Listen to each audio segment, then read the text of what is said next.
I also wanted to share one other little positive note in something I was thinking about, which I think is so germane to what we do. You know, there's so many people around us in the room that touch our lives that in ways that we don't know why. And I'm very much a touchy-feely kind of guy, so if you haven't picked that up yet, you'll understand it. And you never know. I'm good about connecting dots. And that if I can leave you a message today, aside from the fact I'm about to talk about money, connect the dots. Never second guess why you've had an opportunity to meet somebody. Talk to everybody, keep their information, keep scrupulous notes, and stay in touch and stay in touch and stay in touch. You never know when it's going to be meaningful to you. And I was just thinking, one of my dear clients in Denver, Mary Wilson, she, I think 2 years ago, it was about a year ago, she decorated the gifting suite for the Teen Choice Awards, a program which honors very, very talented young artists, and it was held here in Los Angeles over in Burbank, and she did the gifting suite, which was a lot of fun. So I got to go with her to be on her team, and I got the gifts and eyeglasses and all kinds of fun stuff, and it was next to Mark Wahlberg and Kardashians and just very important people like that. And, Ashton Kutcher, it was fun. So it's all that is kind of fun, and that's what Hollywood's all about. Well, there I met two people: the lady who does the gifting suite, and then I also met a reporter for a magazine. That reporter introduced me to a producer. That producer filmed a sizzle reel for me, and that sizzle reel was then given to another set of producers, who then went to a network and went ahead and paid for a pilot for a show that I'm working on, which has been filmed, and that's now in play. Wow.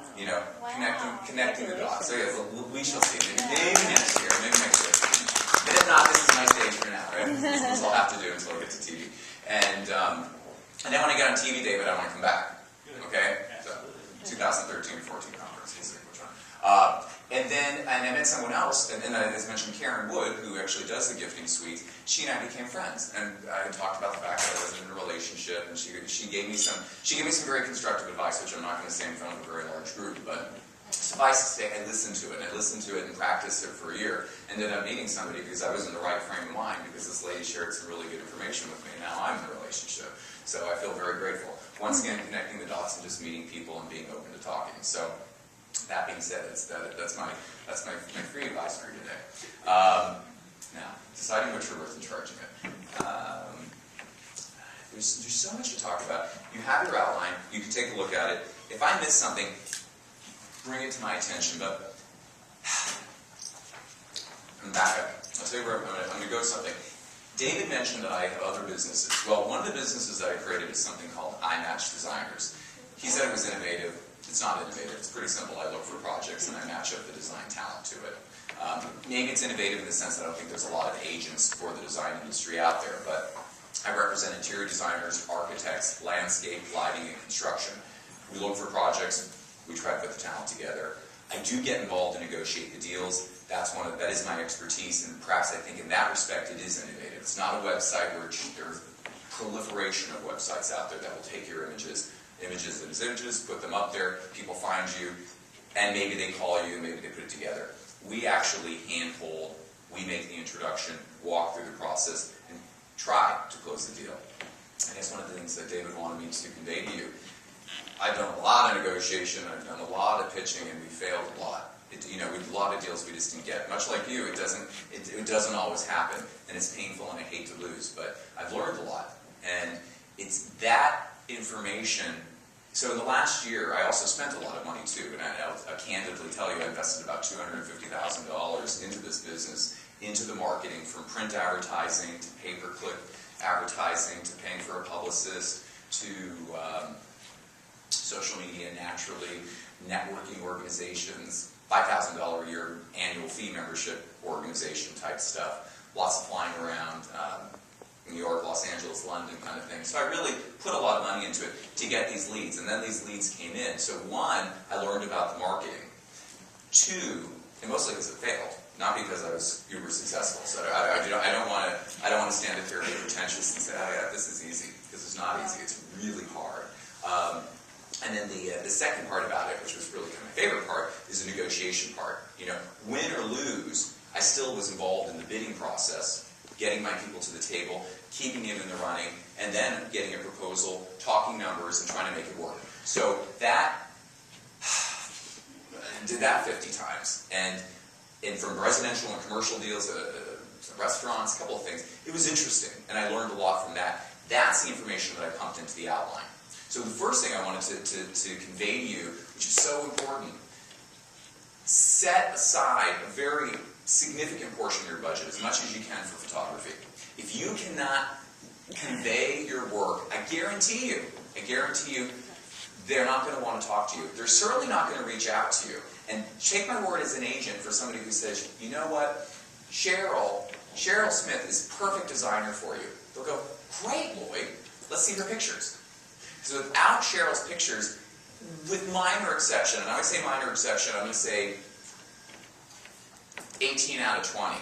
Only 2 of them will go, okay, Lloyd, if that's what you say, we'll take your word for it. They really want proof that you can do something. And the reason why that has become ever more prevalent today is because of all the imagery that's out there. I mean, how many of you have Pinterest pages? Okay, fine.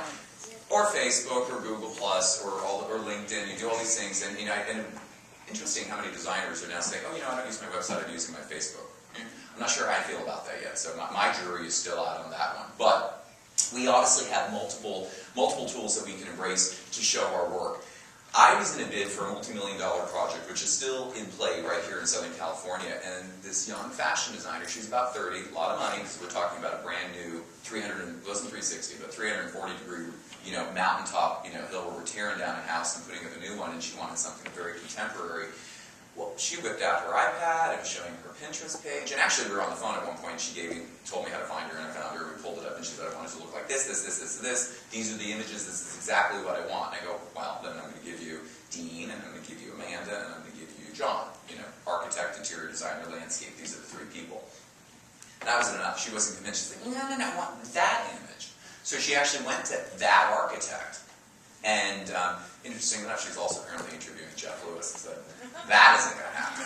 First of all, he's not going to take the crap that you're putting out, but thinking that, he's definitely not going to, put up with this, and he's certainly not going to want to work for the fee that you're trying to get my interior designer to work for. But I didn't say that either. I just let her come to that own conclusion. He doesn't need to, so why should he?